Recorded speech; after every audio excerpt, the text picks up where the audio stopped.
Hi, I'm Don, 36, screenwriter, single dad, and apparently now the family anarchist. I didn't know that last title belonged to me until this morning, right about the moment my mother told me my children and I were better off sitting this one out from the year-end party. The party I've never once missed. The party I've brought deviled eggs to for 17 consecutive years, even the bad years when the eggs smelled like betrayal. I was buckling my daughter into her booster seat, trying to negotiate with the universe about why her left shoe was always missing when the text hit my phone. It started politely. My mother loves polite the way some people love wine, but the message itself was a slap in clean serif font. Don, after discussing with your father, we think it's best if you and the kids skip the year-end party. It's family only this time. Less drama. Family only. Less drama. My daughter's purple sneakers were muddy at the toes. My son sat behind me humming the Jaws theme again because he thinks it's a lullaby. None of this felt like drama, just Tuesday, but my mother. She has a talent for diagnosing storms that only exist in her imagination. I called. Because if you don't call, she'll say you avoid confrontation. And if you do call, she'll say you love confrontation. There's no winning, only different flavors of losing. She answered with that clipped brightness she uses when she's about to disappoint me in a way she finds spiritually nutritious for both of us. Don, don't start, she said.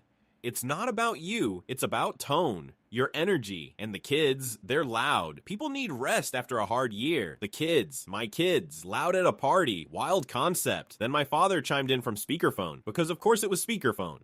Son, your mother's blood pressure spikes when there's tension. Let's keep the peace. We'll do something with just you and the kids later. Later in this family is a myth. Later is Christmas morning Santa, Easter bunny baskets, and meaningful apologies. Things you hear about but never see. So, I said, keeping my voice steady, it's family only, but not me, not my children. There was a pause, the kind where you can hear someone softly stirring a mug so they don't have to answer right away. You've been difficult, my mother finally said, always complaining about money and deadlines. It's a celebration, not a committee meeting. Right, because nothing says celebration like banning grandchildren for the sake of Instagram aesthetics. Okay, I said, not because I agreed, because my daughter was staring at me with wide eyes, and if I said what I wanted to, she'd learn new vocabulary before school drop-off. After I hung up, she asked, "Are we still seeing Grandma?" "Not today," I said. "Grandma's tired." "Can we make our own party?" Yes, we can. And for a few hours it was just that. Glitter, paper crowns, bad pop music, and my kids laughing like life is simpler than grown-ups make it. Then I saw it. My brother's post, the living room, the decorations I put up last year still hanging, the whole family grinning. Caption, family only. No troublemakers. I hit like. Then I commented, congrats. Mortgage and taxes are all yours now. 10 minutes later, the post disappeared. 10 minutes after that, I had 90 missed calls. And that was just the cold open. I didn't answer a single one of the missed calls. Not my mother calling on a loop like she'd misplaced her rosary beads. Not my father, whose voicemails always start with son, like he's about to deliver a sermon instead of a guilt trip. And definitely not my brother Mark, whose calls come with the same energy as a man who's convinced the world is his assistant. Instead, I put my phone face down on the coffee table and focused on the glitter hurricane my kids had created. My daughter was making a crown for the stuffed bear she insists is a real family member. My son was trying to glue sequins to a basketball. Neither activity was productive, but both were honest. That was something my family had never mastered. When the kids finally crashed, my daughter drooling on a construction paper crown, my son starfished across the couch, I sat in the quiet and let the hum in my chest settle into something almost like clarity. I opened my phone. 90 missed calls had become 93. This time I scrolled. Family group chat. Mom, Don, delete that comment now. Dad, this isn't adult behavior. Mark, bro, what the hell? Not the place. Mom again. People see this.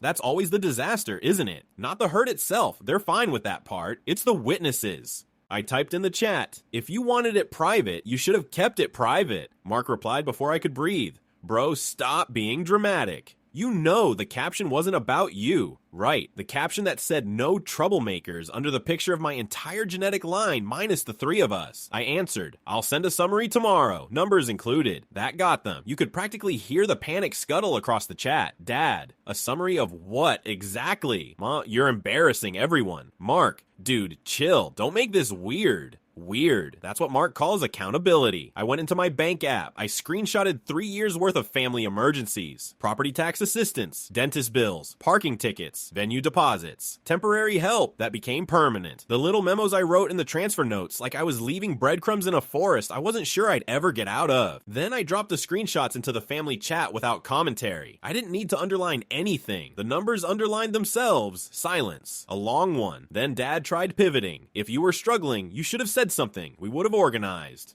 Organized. The same people who copied my signature on estate documents because they didn't want to bother me. I typed one line, "We're done doing things the old way."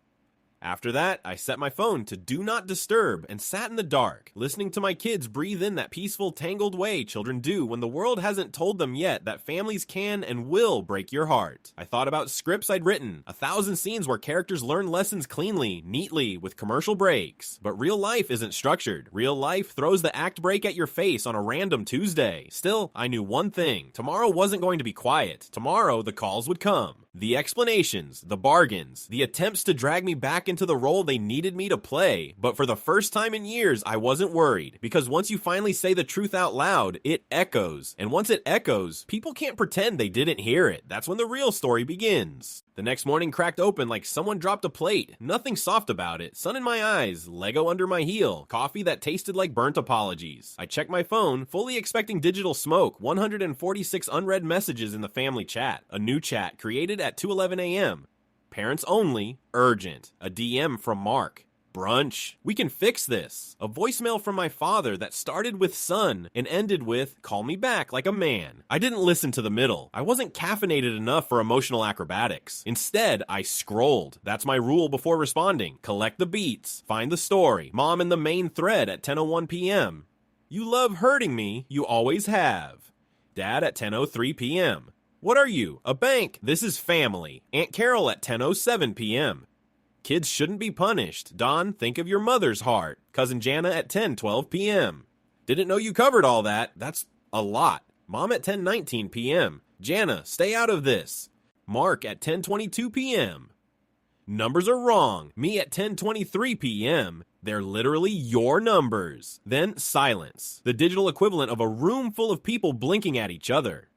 At 11:31 p.m., my father hit his breaking point, or spreadsheet point, hard to tell. He uploaded an actual Excel file titled expectations_2026.xlsx. Inside, a tab labeled Don with projected monthly contributions. Right next to household utilities, HOA fees, and my personal favorite, Netflix. He had bolded my name. I stared at it so long I forgot to sip my coffee. My daughter shook my arm and asked if pancakes could be cut into star shapes today. My son crawled under the table and yelled boundaries, because apparently children absorb everything except put your shoes away. I typed a single reply to my father's spreadsheet. Delete that tab. Delete the assumption. That's when Mom called. I answered, mostly because the kids were giggling and bravery comes easier when there's syrup involved. She didn't say hello. She went straight into tremor-voiced righteousness.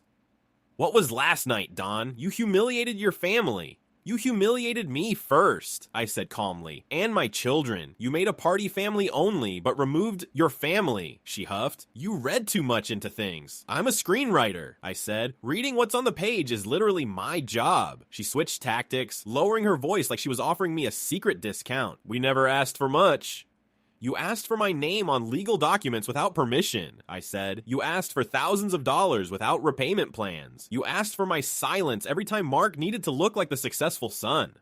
Her inhale was sharp, wounded, practiced. We'll pay you back, she said. Good, I'll send a number. You can make payments like everyone else. You would charge interest on your own parents?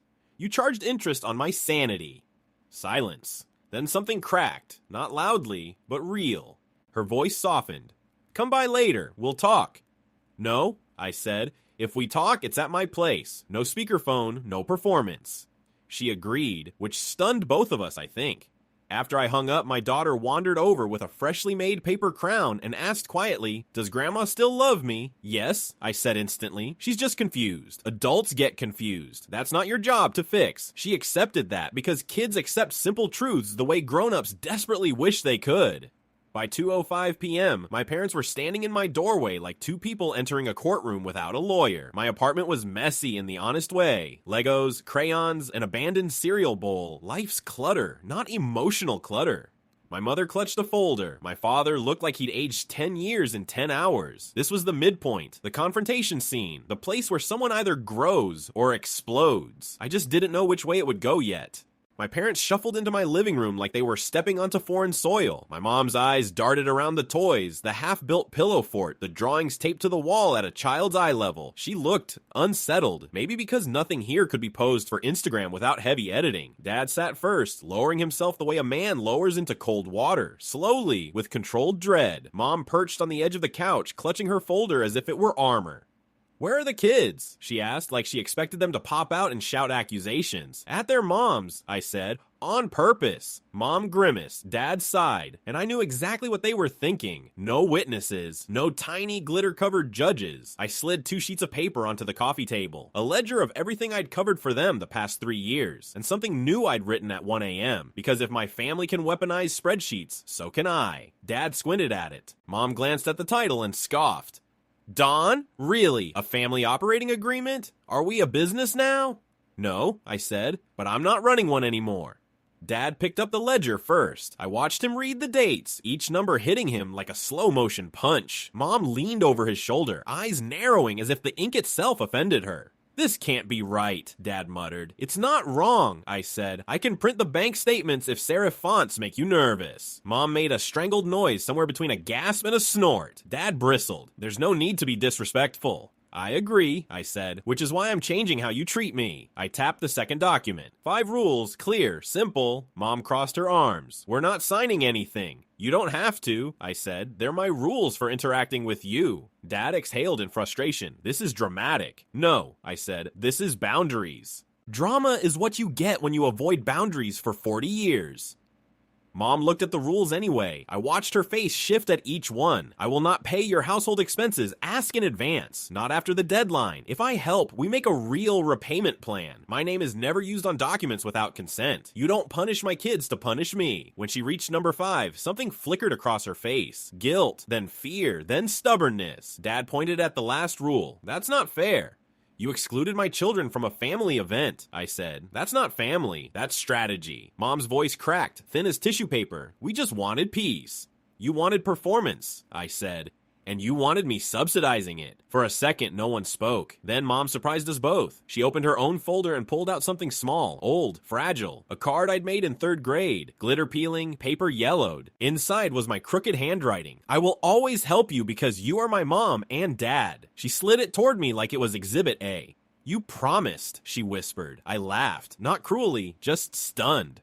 "Mom, I was 8. I also promised to become a pirate." For a heartbeat, she held the stern expression. Then she cracked. A tiny laugh, real and unguarded, slipped out. Dad looked confused, like he hadn't prepared for humor. Mom sighed. "Okay," she said. "Then how do we do this?" "Like adults," I said. "Like people who actually love each other. Not through guilt, not through secrecy, not through my bank account." Dad pinched the bridge of his nose. "And the trust document." "Redo it," I said, "with a real lawyer, and with my actual signature this time, if needed." He nodded slowly. "Fine." That was when my phone buzzed. Mark, of course. Mark. "Bro, you're insane." Then, "Meet me now." Then, "Dude." I put the phone face down again. "Tell Mark," I said calmly, "to read the family chat. I'm not meeting him anywhere to be told I'm sensitive." Dad winced, but didn't argue. We sat there in the quiet, the first honest quiet we'd had in years. No performance, no roles, just 3 flawed humans trying to understand how they'd made such a mess of something that was supposed to be simple. Mom broke the silence. "We didn't plan well," she admitted. "We assumed you'd be around." "I am," I said, "just not on autopay." Dad gave a small, reluctant nod, a concession, a beginning. When they finally stood to leave, Mom paused at the door. "Don," she said softly, "I don't want to lose you." "You're not losing me," I said. "You're just losing access to the version of me that never said no." She nodded as if that sentence hurt and healed her at the same time. They walked out into the hallway, smaller than when they came in, and for the first time in my adult life, I didn't feel like the child in the room. I felt like the parent. My parents had barely cleared the walkway when my phone lit up again. Mark, relentless, vibrating, needy energy in digital form. The guy could smell boundaries like a bloodhound smells steak. He called 6 times. I didn't answer once. On the 7th attempt, he switched to text. Bro, this isn't you. Stop being weird. Followed by, you're blowing this out of proportion. And then the classic, when my promotion hits, I'll square up. You know I will. The man's favorite genre is future tense fiction. I typed back one line. Start with $200 this Friday. Every Friday. When you miss, the plan resets. He responded instantly, you're unbelievable. I wrote, thanks. Then I silenced him.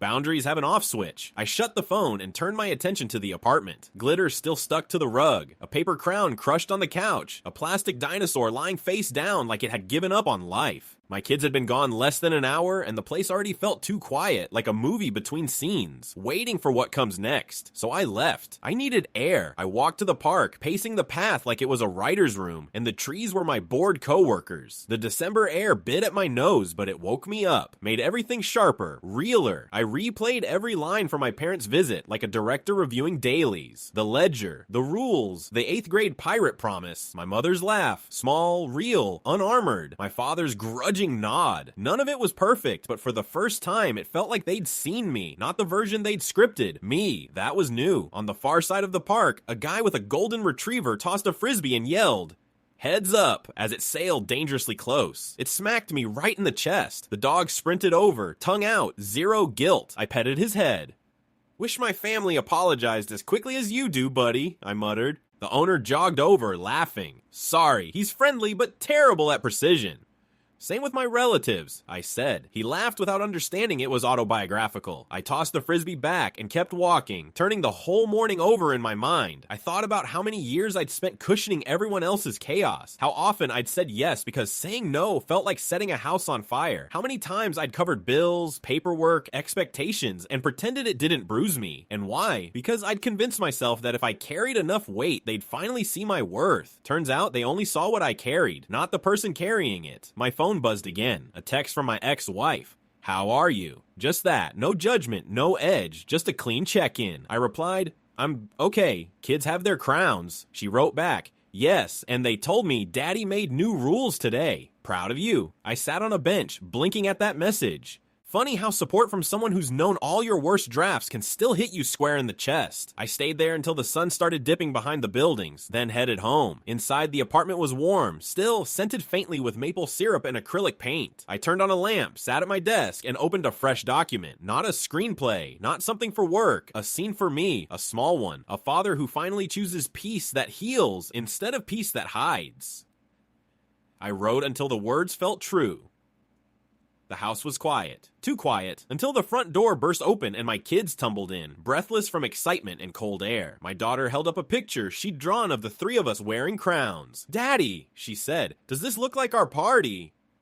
Yeah, I said, it really does. My son climbed the couch and shouted, boundaries, again, and suddenly the whole place felt brighter. My phone buzzed one more time that night. I thought it was Mark, but it wasn't. It was my mother. She had changed the name of the family chat from The Family to Family, lowercase, humble, human. Then my father posted a photo from the party I hadn't attended. Caption, next year, everyone. Then a beat later, almost sheepish, yes, Dawn, everyone. I didn't reply, not out of anger, out of something softer, something like relief. Tomorrow could wait. Tonight was paper crowns and glitter and my kids leaning on me, sticky with hot chocolate. For the first time in a long time, I felt like the story was turning in my favor. I spent the next few days doing something almost foreign to me, living without waiting for the next emotional meteor to hit. It was strangely quiet. No late night calls. No, can you look at these papers? Texts. No Mark barging into my digital life like a raccoon digging through recycling bins. There was space, actual space, in my head, in my home. In the calendar that usually looked like a conspiracy wall. The kids felt it too. They stopped asking if grandma was mad. They stopped glancing at me when my phone buzzed, waiting for the sigh, the visible tightening of my jaw. We went to the playground and my son didn't yell boundaries once. Progress or regression, hard to say. My daughter climbed the slide backward and declared it the year of new rules. Honestly, same. On Friday, something truly miraculous happened. Mark sent $200 on time. In the memo line, bite me. I considered writing no thank you, but restraint is a virtue. I let it sit. Later that afternoon, my ex-wife dropped the kids off early. The moment she walked in, she sniffed the air and said, "It's calm in here. Did you hire a priest or something?" "Nope," I said, "just enforcing the laws of physics and emotional adulthood." She gave me a look like she wanted to applaud, but also didn't want to encourage my ego. "Proud of you," she said quietly. After she left, the kids and I tried to make brownies. We ended up making something that technically qualified as baked matter, but my son insisted they tasted like victory, so I guess that's a win. Around 7 p.m., my phone buzzed again. Dad. I hesitated, then picked up. His voice was different, softer, like a radio station that finally found its frequency. "Son," he said, not sermon voice, just regular human voice. "Your mother and I, we're trying, and we wanted you to know that." I sat on the counter watching my kids lick batter from spoons. "I know," I said, and I meant it. He cleared his throat. "We also talked to Mark." "Oh no," I said. "Did you survive?" Dad huffed something resembling a laugh. "Barely. He said he wants to meet, just you and him." My stomach tightened, not dread, just caution, like walking down a hallway where someone once jumped out and yelled boo. "Where?" I asked. "At the old diner," Dad said. "Tomorrow, noon." I thought about it. About the years of resentment disguised as humor, the IOUs disguised as brotherly bonding, the way he always expected me to be the trampoline he bounced off of. But things were different now, rules existed, and I wasn't afraid of talking to him, not anymore. "Okay," I said, "I'll meet him." Dad exhaled, relieved. "Good. And Don, thank you for giving us another chance." I hung up and stared at the wall for a moment. Not heavy, not angry, just processing. My daughter tugged on my sleeve. "Daddy, can we have brownies for dinner?" "No," I said. She blinked. "Brownies first, then dinner." Her smile was so big it could have been a light source. That night, after baths and bedtime stories, and negotiating with a boy who insisted pajama pants were a scam, I sat alone at the kitchen table. Tomorrow would be the reckoning, the confrontation, the scene my life has been circling for years. Me and Mark, older brother versus younger brother, the bank versus the borrower. The truth versus the brand. I wasn't sure how it would go, but for the first time in my life, I didn't feel outnumbered. I felt ready. The diner was exactly the same. Same cracked vinyl booths. Same waitress with the beehive who calls everyone Han. Same scent of fried regret and overcooked bacon. Mark was already there when I walked in, seated at our usual booth, nursing a coffee he wasn't drinking and scrolling through his phone like it was delivering better options than real life. When he saw me, he stood up halfway like he wasn't sure if we were hugging or fighting. We did neither. I slid into the seat across from him. "Hey," he said, all casual charm, as if he hadn't lit a family bonfire just 1 week ago. "Hey," I said back, neutral, calm. Screenwriter voice, mid-season drama, not finale energy. There was a beat of silence while the waitress dropped menus neither of us opened. Then Mark said it. "So, you're really keeping track of everything now?" "Now?" I said. "I've always kept track. I just stopped hiding it." He rolled his eyes. "Okay, but you didn't have to go nuclear in the group chat. You made Mom cry. She banned my kids from a party, and then you posted a picture with a caption that could have been tattooed on a mean girl." I said, "Let's not pretend I was the one who launched the drama rocket." Mark leaned back. "It was a joke, Don. I didn't mean anything by it." "That's the problem," I said. "You never mean anything by it. You float through this family like gravity doesn't apply to you, and when people call it out, suddenly they're sensitive." He stared at me, jaw clenched. "I didn't ask to be the favorite." "No," I said, "you just accepted the perks and billed the rest to me."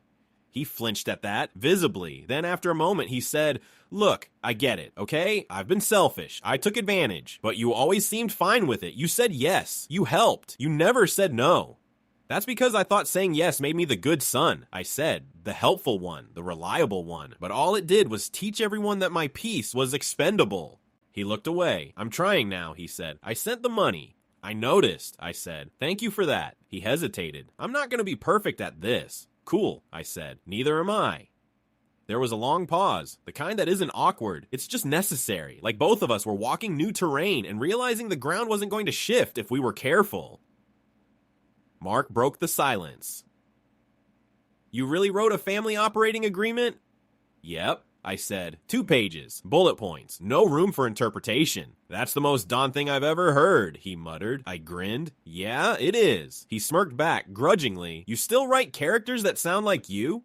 Only the ones who live. We both laughed. It wasn't a warm reconciliation. It wasn't a hug and cry Netflix moment, but it was. A crack in the wall, a place for light to get through. We split the check. That alone felt like a revolution. Outside, he clapped my shoulder like we were 12 again. So we're good. I looked at him. We're adjusting, I said. That's better than pretending we were good when we weren't. He nodded. See you next week. Maybe, I said, if there's glitter and a crown waiting for me. He laughed again and walked off. I watched him go, lighter than I expected to feel. Later that night, back at home, the kids were in full costume mode. My daughter had created a new crown design, this one with feathers and 3 stickers that said boss. She placed it on my head like it was a coronation.